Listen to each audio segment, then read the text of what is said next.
Lo único que podía hacer era gritar. Gritar de miedo. Gritar de miedo porque ya no soportaba la injusticia.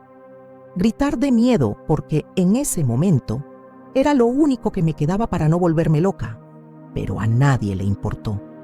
Lo único que recuerdan de ese día es a una anciana esposada en medio de la calle, gritando, con la bolsa de la compra aún colgando del brazo. A mí, arrastrada por la acera, mientras una multitud me filmaba como si fuera un espectáculo. «Es ella, miren, la loca de la calle». «¡8!», gritó alguien, como si yo fuera una fiera suelta en público. Pero alguien se detuvo a preguntar qué había pasado realmente. Yo, Carmen Jiménez, de 67 años, madre, abuela y vendedora de tamales, nunca imaginé que un simple grito pudiera convertirse en una sentencia. Nunca pensé que mi voz, la misma que arrulla a mis nietos, pudiera convertirme en un monstruo a los ojos de quienes me conocían.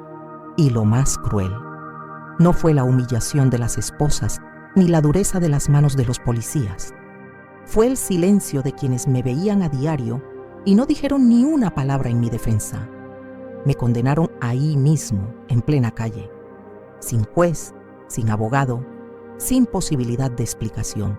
Pero la verdad duele más cuando nadie quiere oírla. Y lo que me pasó después fue aún más doloroso que ese momento frente a las cámaras. Porque a veces el grito de una mujer no es un ataque, es un grito de auxilio, y cuando nadie la escucha, se ve obligada a enfrentar el peor juicio, el de la indiferencia. Y fue allí, exactamente allí, que todo empezó a desmoronarse. Si esta historia te conmovió en los primeros segundos, es porque lleva algo que quizás también vive dentro de ti, la sensación de ser juzgado sin derecho a hablar, de luchar contra etiquetas que nunca pediste, de ser silenciado cuando más necesitabas ser escuchado. Aquí en este canal, cada cuenta es más que una historia, es un espejo del dolor, la injusticia, la fuerza que tanta gente esconde tras una sonrisa cansada. Sí, crees que ninguna voz debe ser silenciada, que cada lágrima merece ser escuchada y que historias como estas necesitan ser contadas, entonces este espacio es tuyo. Sé parte de esta comunidad que valora la verdad detrás del silencio. Suscríbete al canal ahora, activa las notificaciones y, si esta cuenta ya te ha conmovido, dale a me gusta, porque cada gesto que haces ayuda a que estas voces no caigan en el olvido. Nací y viví toda mi vida en el mismo barrio, Iztapalapa, donde todos se conocen, donde las calles hablan por sus vecinos y las rejas bajas no esconden secretos, solo la supervivencia. Me llamo Carmen Jiménez, tengo 67 años y puedo decir con orgullo que he pasado por mucho en esta vida. Fui madre muy joven, enterré a mi esposo demasiado pronto y desde entonces me he mantenido a flote. Nunca he necesitado lujos ni he pedido nada a nadie. Vendo mis tamales todos los días en la esquina de la iglesia y con ese dinero he podido cuidar a mis 2 nietos desde que mi hija se fue a otra ciudad y nunca regresó. Mi rutina era sencilla, pero llena de significado. Me despertaba antes del amanecer, preparaba los tamales con cariño, me lavaba las manos con fe, me alisaba el pelo fino en el espejo roto de la cocina y partía con el ruidoso carrito que ya se sabía la ruta de memoria. Sabía el nombre de cada niño que pasaba camino a la escuela y el gusto de cada cliente fiel. Algunos decían que mis tamales sabían a infancia y yo sonreía sin decir nada, porque eso para mí era un cumplido mayor que cualquier aplauso. Pero es curioso cómo la vida puede cambiar de rumbo incluso cuando todo parece estar en su lugar. Esa mañana, todo parecía igual que siempre. El mismo calor seco filtrándose por las tejas, el mismo olor a maíz fresco, las mismas voces resonando en los callejones. Pero había algo en el aire, una tensión silenciosa que aún no podía identificar. Tomé mi bolso, me ajusté la bufanda al cuello y me dirigí al mercado, como lo había hecho durante 20 años. Nunca imaginé que al regresar no llevaría bolsos, sino cicatrices profundas que nadie vería desde afuera, porque a veces el destino no da señales claras. Simplemente empuja sin previo aviso hasta que todo lo que parecía seguro se derrumba sin piedad. Y lo que me esperaba en esa esquina era un caos que ni los gritos más fuertes pudieron evitar. Y fue en ese escenario de aparente normalidad que la confusión comenzó a formarse como una tormenta a punto de estallar. Pero ¿alguna vez has sentido como si algo anduviera mal, incluso cuando todo parecía normal? Como si el silencio de las calles ocultara algo que estaba a punto de suceder. Porque esa mañana, entre el olor a tamales y los pasos rutinarios, una simple esquina se convertiría en el escenario de un cruel error. Y nadie, absolutamente nadie, estaba preparado para lo que vendría. El sol ya caía a plomo sobre el asfalto cuando doblé la esquina de la calle 8. Los adoquines vibraban de calor y ya sentía el sudor correr por mi nuca. Caminaba despacio, sujetando el bolso con una mano y balanceando la bolsa de la compra con la otra. Fue entonces cuando noté el extraño movimiento. Un pequeño grupo de vecinos discutía acerca del puesto del señor Eulalio. Una de sus voces cortaba el aire con agresividad, como un cuchillo viejo raspando una sartén. Eran viejas peleas, viejos rencores que el barrio estaba harto de oír. Pero ese día, todo parecía más acalorado, a punto de descontrolarse. Intenté escabullirme, pero oí que mencionaban mi nombre. Una de las mujeres, Elvira, me señaló como si hubiera dicho algo. «¿Ves? Hasta Carmen está de su lado», gritó. Me quedé quieta un momento, intentando comprender por qué mi nombre estaba en medio de todo este lío. Me acerqué con cautela, con el corazón acelerado. «¿Qué pasa?», pregunté intentando mantener la calma. La otra mujer, Lourdes, me fulminó con la mirada. «¿Ahora quieres defenderla? Siempre has sido astuta, pero sabía que era igual», espetó sin piedad. Sentí que me ardía la cara, no por el sol, sino por la humillación. Mi instinto me impulsó a defenderme y sí, grité. Grité fuerte con todo mi corazón, con la indignación acumulada tras años de ser llamada demasiado callada. Pero no toqué a nadie, no avancé, solo grité. Grité para decir que estaba cansada, que nadie tenía derecho a arrastrarme a discusiones que no eran mías. Grité porque en ese momento ser escuchada parecía más importante que ser comprendida. Fue desde entonces cuando una joven, de pie, con el celular en la mano, empezó a grabar. La cámara me apuntaba, su dedo en el zoom, sus ojos juzgando tras la pantalla. «Grábala, mamá. Es ella la que está armando un escándalo». Escenario. Esa palabra sonaba como una frase. En segundos, otras personas se acercaron, curiosas. Vi sonrisas disimuladas, susurros, miradas de desaprobación. Estaba rodeada. Y de repente, mis gritos ya no eran una defensa, sino una prueba. Una mujer gritando en una plaza pública, en medio de un disturbio. Eso fue todo lo que necesitaban para pintar una imagen errónea. Y alguien, no sé quién, llamó a la policía. No sabía que el sonido de las sirenas acercándose no traería justicia. Traería el momento más humillante de mi vida. Solo quería entender por qué su nombre estaba en medio de la confusión. Pero bastó un grito, un solo grito, para que el vecindario olvidara quién era.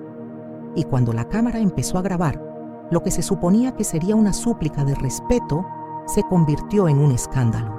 Pero lo peor estaba por venir, porque en ese momento nadie vio la verdad, solo lo que atraía a los espectadores. Las sirenas empezaron a sonar mientras intentaba explicar entre jadeos que no formaba parte del alboroto. El sonido cortó el aire como una cuchilla, y por primera vez esa mañana, los gritos dieron paso al silencio. Todos se giraron hacia el final de la calle, donde el coche patrulla dobló la esquina como si fuera a capturar a un peligroso criminal. Sentí que mi cuerpo se ponía rígido. Instintivamente, di un paso atrás, agarrando la bolsa con tanta fuerza que me empezaron a doler los dedos. La presencia policial, en lugar de brindar seguridad, sembró el miedo en la calle. 2 oficiales bajaron corriendo, uno ya con la mano en el cinturón y el otro observando el alboroto a su alrededor. ¿Quién causa este alboroto?, preguntó en voz alta. Antes de que pudiera decir nada, Elvira levantó el brazo y me señaló con la firmeza de quien guarda rencor desde hace mucho tiempo. Fue ella. Está fuera de control, gritándole a todo el mundo, amenazándonos. El otro oficial se me acercó y dijo fríamente: «Tiene que venir con nosotros». Me quedé paralizado, pero no hice nada, solo grité. Ni siquiera esperó a que terminara. Me agarró del brazo con fuerza y me dio la vuelta. El sonido de las esposas fue como un trueno en mis oídos, y cuando sentí el frío metal apretándome las muñecas, algo dentro de mí se quebró. Me encontré rodeada de rostros conocidos que, en lugar de defenderme, sacaron sus teléfonos para grabar la escena. Los niños que me compraban tamales cada semana observaban con los ojos abiertos. Un anciano al otro lado de la calle murmuró algo así como: «Qué triste», pero no dijo nada más. La calle donde me llamaban Doña Carmen era ahora un juicio público y yo era la principal acusada. Mientras me llevaban a la fuerza, los pasos pesados y las manos firmes de los agentes contrastaban con mi lucha por mantener la dignidad. Mi bolso cayó al suelo y nadie se movió para recogerlo. Mi bolsa de la compra recibió una patada accidental, derramando naranjas en la acera. Risas ahogadas y comentarios crueles parecían provenir de todos lados. Siempre tan amable, pero en el fondo estaba desequilibrada, ¿verdad? Escuché a alguien susurrar detrás de mí, pero lo peor estaba por venir. En el coche patrulla me lanzaron al asiento trasero como un peso incómodo. Los cristales tintados no me impidieron oír la conversación de los agentes. Se reían. Uno de ellos comentó: «Otra mujer histérica hoy». Eso me hirió como un cuchillo. No estaba histérica, era humana. Había gritado por desesperación, no por malicia, y sin embargo, allí estaba, tratada como alguien peligroso, sin derecho a preguntas, sin tiempo para defenderme. Mientras el coche patrulla se alejaba, solo podía pensar: ¿cómo pudo todo salir tan mal tan rápido? ¿Qué había hecho mal exactamente? ¿En qué momento el mundo decidió que mi voz era una amenaza? Pero aún no sabía que la parte más dolorosa sucedería lejos de las cámaras, en el frío silencio de una habitación cerrada, donde ser inocente no importa. Solo quería ser escuchada, pero cuando sonaron las sirenas, su voz se convirtió en evidencia, su nombre en un objetivo, y la calle entera se convirtió en un tribunal. Lo que sucedió después, lejos de las cámaras, a puerta cerrada, fue aún más cruel que las esposas, porque allí ni siquiera el silencio pudo defenderla. El ambiente en la comisaría era más frío que el aire acondicionado que me daba directamente en la nuca. No era solo la temperatura lo que me congelaba, sino la forma en que me miraban, la forma en que me trataban, como si ya tuviera una sentencia escrita en la frente. Me sentaron en una silla de plástico, frente a una mesa sucia, bajo una luz blanca que me dolía los ojos.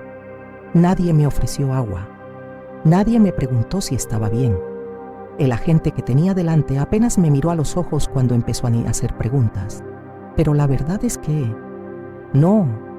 Parecían preguntas. Parecían acusaciones disfrazadas de diálogo. «¿Por qué te enojaste?», preguntó, con el bolígrafo listo para anotar cualquier cosa que sonara a culpa. Intenté explicarle.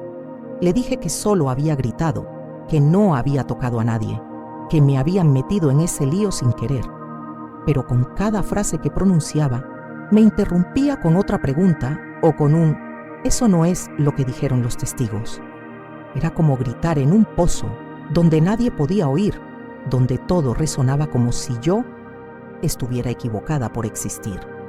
Un segundo agente entró en la habitación y dijo con dureza: «¿Vas a seguir mintiendo o quieres facilitarte las cosas?». Sentí que me ardían la cara de vergüenza, pero también de impotencia. Ya habían decidido quién era yo. No importaba si mi historial estaba limpio, si nunca había pisado una comisaría. Esa mañana me habían clasificado como inestable, peligrosa, fuera de control, y si protestaba, era una señal de culpa. Si lloraba, era un acto. Si guardaba silencio, era una omisión. Pasé horas siendo interrogado de maneras que me hicieron dudar de mi propia cordura. Me preguntaron si tomaba medicamentos, si alguna vez había estado en una pelea, si sufría algún problema de salud mental. Me trataron como si fuera una amenaza para todo el vecindario. Todo lo que dije se redujo a la versión del sospechoso. La palabra inocente no tenía cabida. Y cuando pedí llamar a mi familia, solo escuché: espera tu turno, tú no mandas aquí. Fue en ese momento que me di cuenta de que el verdadero castigo no era una celda, era ser borrado, ser tratado como si mi historia, mi vida, mis intenciones no significaran nada. Solo era un número, un suceso, otra denuncia que presentar al final del día. Y en esa comisaría, la justicia no usaba balanzas, usaba prisa, usaba etiquetas, usaba desinterés. Pero lo que más me destruyó no fue lo que dijeron dentro de esa habitación. Fue lo que nadie dijo, afuera. Porque cuando finalmente logré llamar a casa, el silencio que escuché del otro lado del teléfono fue aún más cruel que cualquier palabra fría de la policía.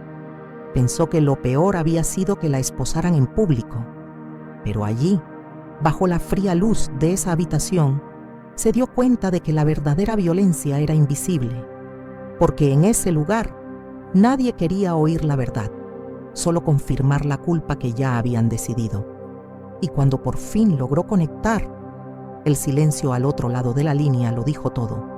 Cuando por fin autorizaron mi llamada, me temblaban tanto las manos que apenas podía marcar. Respiré hondo 3 veces antes de pulsar el botón verde, como si le pidiera al destino una oportunidad. El teléfono sonó 2 veces antes de que llegara la voz de mi hijo mayor, Arturo. «¿Hola?», dijo con un tono seco e impaciente. Su voz, que tantas veces me había reconfortado, esta vez parecía distante, suspicaz, como si hablara con un desconocido. «Soy yo, mamá», respondí, y al otro lado se hizo un silencio que pesó más que cualquier acusación. Le expliqué lo que pasaba, que todo era un malentendido, que necesitaba que fuera a la comisaría, que trajera mis documentos, que me ayudara a salir de allí. Lo escuchó todo en silencio, respirando hondo entre frase y frase, como sopesando cada palabra antes de responder. Y lo que dijo a continuación todavía resuena en mi interior. «Mamá, ¿te has metido en otro lío? ¿Le has vuelto a gritar a alguien?». Eso me hirió profundamente. No fue la pregunta en sí, sino el peso que conllevaba el juicio. Esperaba aceptación. Recibí frialdad. Intenté explicarle, insistiendo en que no había hecho nada, que solo había alzado la voz porque me había ofendido, pero no parecía convencido.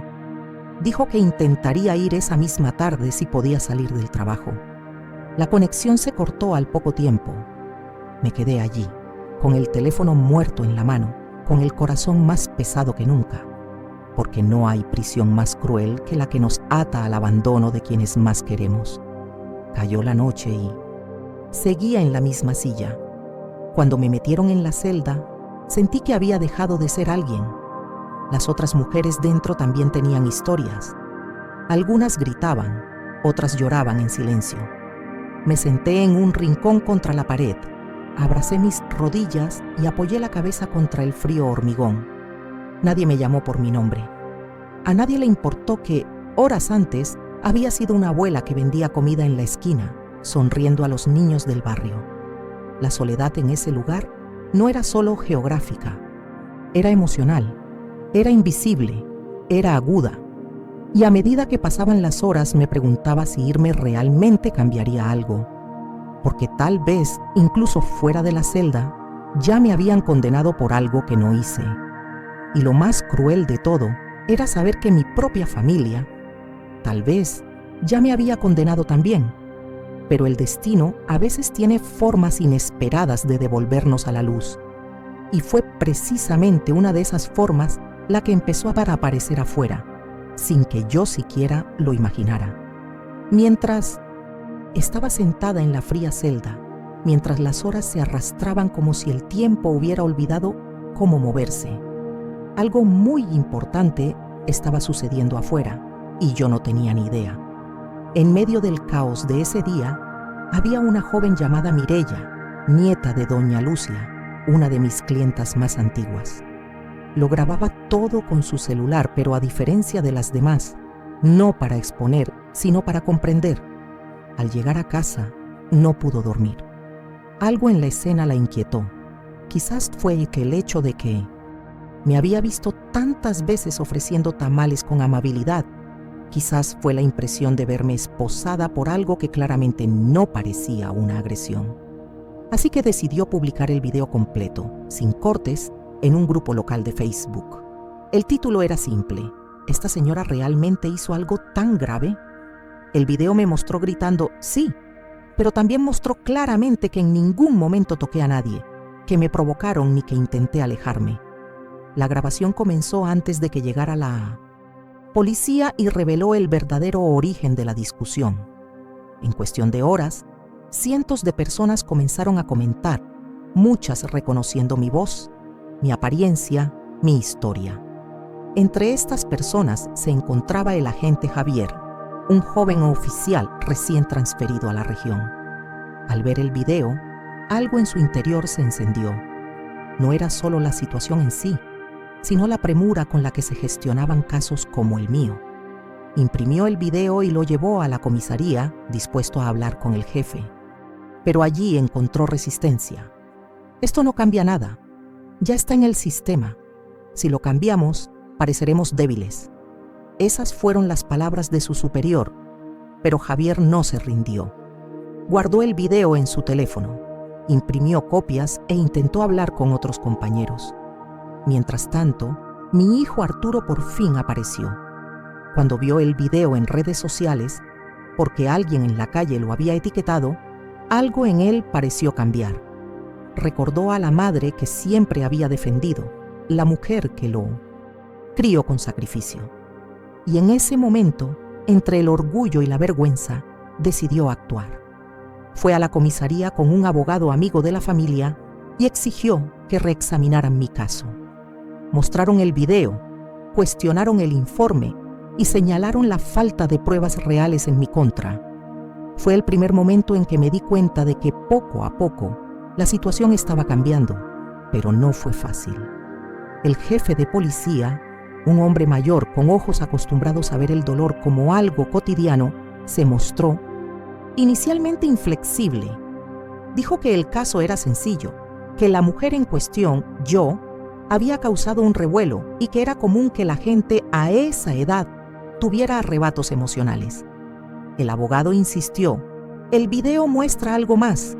Muestra a una mujer acusada sin pruebas. Muestra abuso de autoridad. Eso empezó a resonar. A medida que las redes sociales comenzaron a difundir información, incluyendo la de periodistas locales que empezaron a interesarse por el caso, la situación adquirió mayor relevancia. Un pequeño canal de noticias local publicó un breve reportaje con la siguiente pregunta: ¿hasta dónde llega el prejuicio contra una mujer mayor, latina, de clase trabajadora y pobre? Esto fue inquietante. El departamento de policía comenzó a ser interrogado y, bajo presión, el jefe cedió parcialmente. Ordenó que se revisara el informe policial y que se volviera a entrevistar a los testigos. Fue durante este juicio que se reveló lo que muchos no querían ver. 2 testigos que pistos previamente habían dicho que yo estaba fuera de control, cambiaron su versión. Dijeron que los presionaron para que hablaran rápido y que no estaban seguros de si había amenazado a alguien. Uno de ellos incluso dijo: solo la vimos gritar, pero parecía más una defensa que un ataque. Javier, el policía que había sido trasladado, también fue llamado a dar una explicación, pero en lugar de ceder se mantuvo firme. Presentó el video, mostró las partes importantes y dijo en voz alta: si esta señora fuera mi abuela, no dormiría tranquilo hasta ver esto resuelto. Esa frase resonó por los pasillos como una advertencia. Ya no se trataba solo de una boleta de calificaciones, se trataba de reputación, de verdad, de presión pública. Mientras tanto, en la celda no sabía nada de esto. El tiempo seguía igual. Las comidas llegaban frías, el colchón estaba duro y la vergüenza de estar allí permanecía en silencio. Pero en cierto momento de la mañana del tercer día, algo cambió. Una agente entró con una expresión diferente.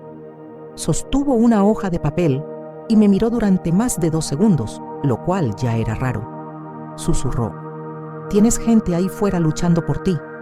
Casi no podía creerlo. Parecía una luz que entraba por debajo de la puerta, un rayo de esperanza después de tanta oscuridad. Y fue en ese pequeño espacio de esperanza, entre el dolor y la indignación, que una puerta empezó a abrirse. Aún no era la libertad, pero era un soplo de justicia en el aire denso que me rodeaba. El oficial se fue y me quedé allí sentada, con las manos juntas, como para evitar que el corazón me explotara. Algo estaba cambiando, y por primera vez desde aquel terrible día, sentí que tal vez, solo tal vez, aún había una manera de recuperar mi voz. Sin embargo, la liberación no vino con alivio, porque lo que encontré afuera me hirió como ninguna célula jamás podría, y lo que estaba por venir era una nueva batalla, no por la libertad, sino por la dignidad. En la mañana del tercer día, un oficial, con aspecto cansado, se acercó a la celda, abrió los barrotes sin decir palabra y me miró como para avisarme de que era hora de irme, pero sin empatía. «Eres libre, puedes irte». Estas eran las palabras que había esperado oír desde que me esposaron, pero cuando por fin llegaron, no me aliviaban. Llegaron secas, frías, carentes de justicia. Me puse de pie lentamente con los huesos y el corazón doloridos y caminé hacia la sala de devolución de pertenencias como si soportara el peso de un juicio silencioso. No hubo disculpas, ni un «entendemos el error». Solo el sonido de los papeles al sellarse y un bolígrafo deslizándose sobre un informe que apenas reflejaba el dolor que había sentido. Ni siquiera leí el contenido. Firmé lo que me pidieron, me entregaron mi bolso con mis pertenencias y me condujeron por un pasillo estrecho donde nadie me miró a los ojos. Era solo una persona más, un número que había pasado, una inconveniencia archivada. Afuera me esperaba Arturo, mi sobrino siempre. Discreto, pero con esa mirada que lo decía todo sin siquiera abrir la boca. Su rostro tenso, ojos hundidos, barba incipiente. Intentó sonreír, pero lo que vi fue culpa. Culpa por no haber llegado antes, por no haber hecho más, por no saber qué decir. Extendió la mano hacia mi bolso, pero lo apreté con fuerza. Necesitaba sentir ese peso conmigo. Necesitaba recordar que existía. Nos subimos al coche en silencio, sin música en la radio, sin comentarios sobre el tiempo, sin ¿qué tal? Era un silencio respetuoso y en cierto modo necesario. Miré por la ventana y todo parecía diferente. Las calles, las casas, los rostros. Era como si el mundo hubiera seguido su camino, mientras yo me había detenido en el tiempo. Cada persona en la acera me parecía una desconocida. Cada rincón, una escena que ya no me pertenecía. Quería reconocer el barrio, quería sentir que volvía a casa. Pero la verdad es que, en ese momento, ya no sabía dónde estaba mi hogar. Llegar a casa no fue como regresar al refugio. Fue como entrar en territorio desconocido. Los vecinos me observaban a través de las cortinas, con una mezcla de curiosidad, juicio y miedo en sus miradas. Algunos me saludaron con un rápido gesto, otros simplemente apartaron la mirada. Una de ellas, doña Rita, cerró la puerta en cuanto me vio, como si mi mera presencia pudiera causar algún tipo de contaminación moral. Incluso los niños que corrían hacia mí cuando llegaba del mercado parecían recelosos. Una de ellos, la pequeña, Lorenita, se escondió detrás de su madre al verme. Eso dolió más que cualquier palabra, más que las esposas, más que las miradas frías en la comisaría, porque había un reflejo de lo que me habían hecho. Habían manchado mi imagen y con eso habían roto algo invisible. El respeto que se construye día a día, con trabajo, con amor, con sacrificio. Esa noche, sola en mi habitación, me senté en el borde de la cama, miré mi ropa tirada en el suelo y decidí que no quería recordar nada más. Recogí la ropa que llevaba puesta el día de mi arresto, la que aún conservaba el olor de la celda, el sudor seco de la humillación, el desgarrón en el bajo de mis pantalones donde tiraron las esposas. La doblé con cuidado y la metí en el fondo de una bolsa. Salí al patio trasero, encendí una pequeña fogata con trozos de leña y periódicos viejos y en silencio dejé que el fuego se llevara lo que la justicia había olvidado limpiar. Vi cómo cada trozo de esa tela se consumía en llamas, como las páginas de un libro que me negaba a releer. Pero no lloré. Tenía los ojos secos, quizás por el cansancio, quizás porque en ese momento el dolor ya era parte de mí. Era libre, pero no completa. Lo que sucedía en mi interior seguía vivo en mi interior y, por mucho que intentara volver a la normalidad, sentía que algo dentro de mí se había roto para siempre. Los días siguientes fueron silenciosos, pero no pacíficos. El vecindario susurraba a mi paso. Algunos me evitaban. Otros fingían no verme. Mis clientes, los que compraban tamales cada semana, empezaron a cruzar la calle antes de llegar a la esquina. Empecé a vender menos, a trabajar menos, a esconderme más. Y esto, más que la cárcel, fue lo que me mató un poco por dentro, porque no se trata solo de ser liberado. Se trata de reintegrarse, de volver a ser visto como persona. Pero el dolor, al aceptarlo, puede convertirse en fuerza. Y fue precisamente este dolor el que me llevó a tomar una decisión que cambiaría no solo mi vida, sino la de otras mujeres que también habían sido silenciadas. Un día, entre lágrimas y recuerdos que insistían en volver, me senté frente a un viejo cuaderno y comencé a escribirlo todo, detalle a detalle, nombre a nombre, grito a grito, no por venganza, sino para que no lo olvidaran. Con el tiempo, otras mujeres empezaron a contactarme, mujeres que también habían sido silenciadas, descreídas y borradas de sus historias. Descubrí que lo que me sucedió no era la excepción, formaba parte de un patrón cruel, y juntas empezamos a recopilar nuestras historias. Visitamos otros hogares, hablamos con otras madres, y de ahí surgió un pequeño grupo que luego se convirtió en una red. Hoy ayudamos a otras mujeres a ser escuchadas antes de que sea demasiado tarde, porque al final entendí que no era solo yo. Lo que me pasó es el retrato de una cultura que juzga antes de preguntar, que registra antes de comprender, que comparte la vergüenza ajena como si fuera entretenimiento. Y si mi voz, una vez vista como un escándalo, ahora puede servir para defender otras voces, entonces quizás, incluso con cicatrices, finalmente soy verdaderamente libre. En los días posteriores a mi liberación, algo en mí empezó a cambiar. Ya no caminaba por las calles con la misma facilidad que antes, pero ya no solo cargaba con la vergüenza. Lo que crecía en mí era una inquietud, la necesidad de asegurarme de que el dolor no había sido en vano. Pasé noches recordando a las mujeres con las que compartí celda. Muchas ni siquiera sabían por qué estaban encarceladas. Otras tenían historias aún más absurdas que la mía. Y yo, que antes solo quería olvidar, ahora sentía la necesidad de recordarlo todo, para que nadie más tuviera que pasar por lo que yo había soportado en silencio. Recuerdo a doña Olga, por ejemplo, 72 años. La arrestaron porque su nieto, a quien había criado con tanto esfuerzo, se metió en líos. Entraron a su casa, encontraron algo escondido en su habitación y, convenientemente, culparon a su abuela. Ni siquiera tuvo oportunidad de explicarse. Y allí estaba, conmigo, en una celda fría, compartiendo el mismo suelo de cemento y la misma sensación de abandono. Somos culpables hasta que se demuestre nuestra inocencia, me dijo, mirando al techo como si ya hubiera aceptado una condena mayor que cualquier castigo, la de ser invisible.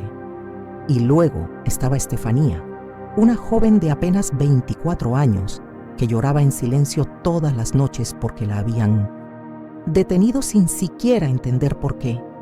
Solo sabía que un policía la había empujado durante una discusión en la parada del autobús y por reflejo gritó. Solo gritó. Eso bastó para que se la llevaran como si fuera un peligro público. La oí susurrar.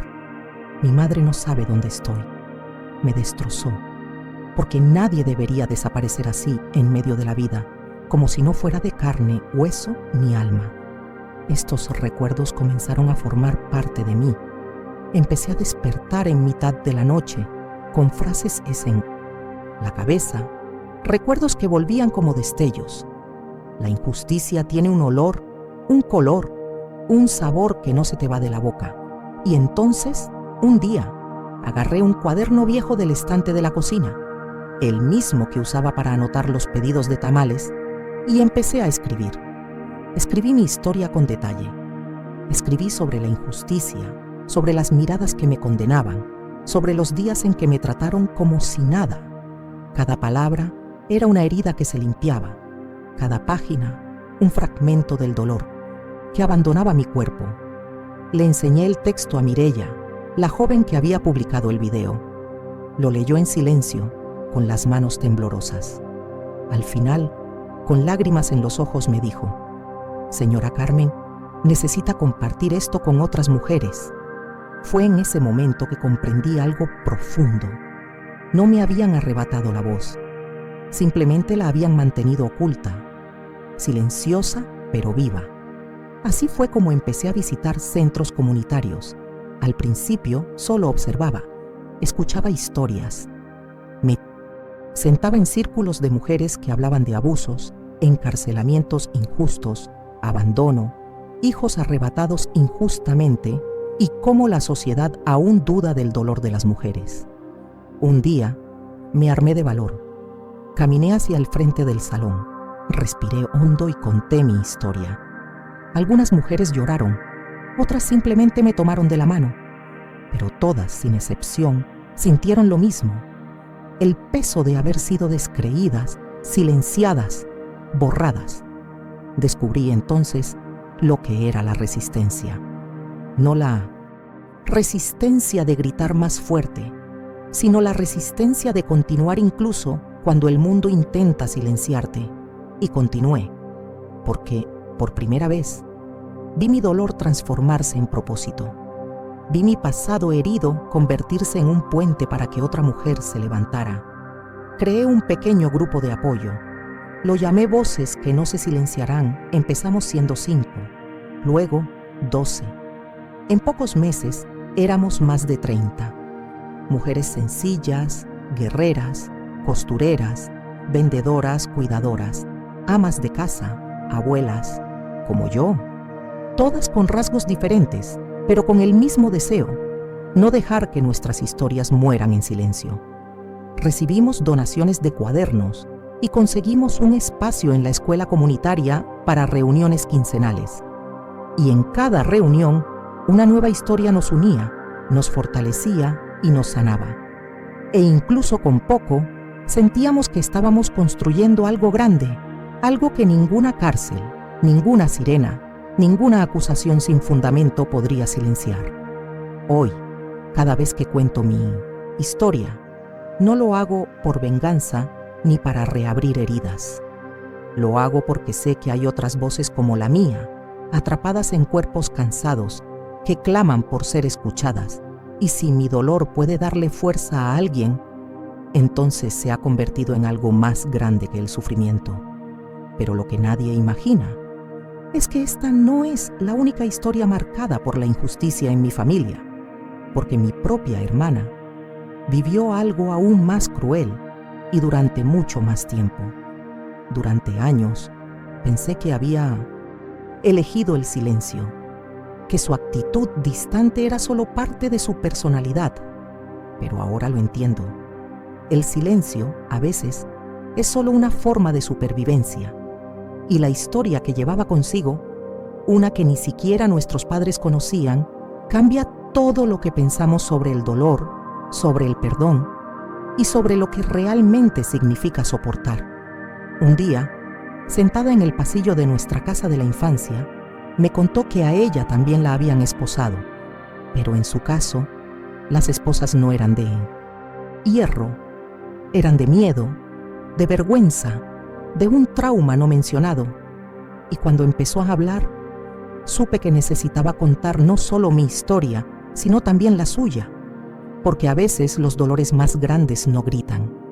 Simplemente miran en silencio, esperando que alguien tenga el valor de preguntar qué te pasó.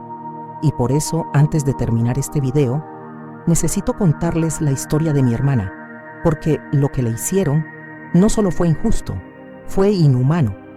Hoy, al pasar de nuevo por la esquina donde mi vida se convirtió en objeto de chismes y juicios, veo no solo el lugar donde fui humillada, sino el punto exacto donde renació mi voz. Sigo siendo la misma Carmen Jiménez, abuela, mujer sencilla, vendedora de tamales. Pero hoy llevo dentro de mí una fuerza que ni siquiera sabía que tenía. No porque grité a gritos ese día, sino porque sobreviví al silencio de todos los demás días. Aprendí que el mundo puede ser cruel con quienes no encajan, con quienes no se rinden, con quienes se niegan a aceptar la injusticia en silencio. Pero también aprendí que cuando tenemos el coraje de contar nuestra historia, esta puede convertirse en un refugio para quienes aún están atrapados en su propio dolor. Y por eso decidí no volver a callar. No por miedo, no por vergüenza. Si esta historia te conmovió de alguna manera, te pregunto una cosa. No te vayas sin suscribirte al canal aquí. Cada historia que ves ayuda a transformar el dolor en resiliencia. Cada clic, cada comentario, cada publicación compartida ayuda a dar voz a mujeres que han sido silenciadas durante años. Si tú también crees que la verdad debe ser contada, este canal es para ti. Haz clic en el botón de suscripción ahora, activa la campana y ven a caminar con nosotros. Pero antes de irme, necesito contaros algo que casi nadie sabe. Mi hermana mayor, Dolores, pasó 3 años en prisión por un delito que no solo no cometió, sino que ni siquiera existió. Fue arrestada por una denuncia anónima, sin pruebas, sin posibilidad de defensa. Nadie la creyó, nadie la escuchó, hasta que un sobre misterioso apareció en la comisaría con algo que desmanteló todo el caso en cuestión de minutos. El contenido de ese sobre le cambió la vida y quizá también te cambie la tuya.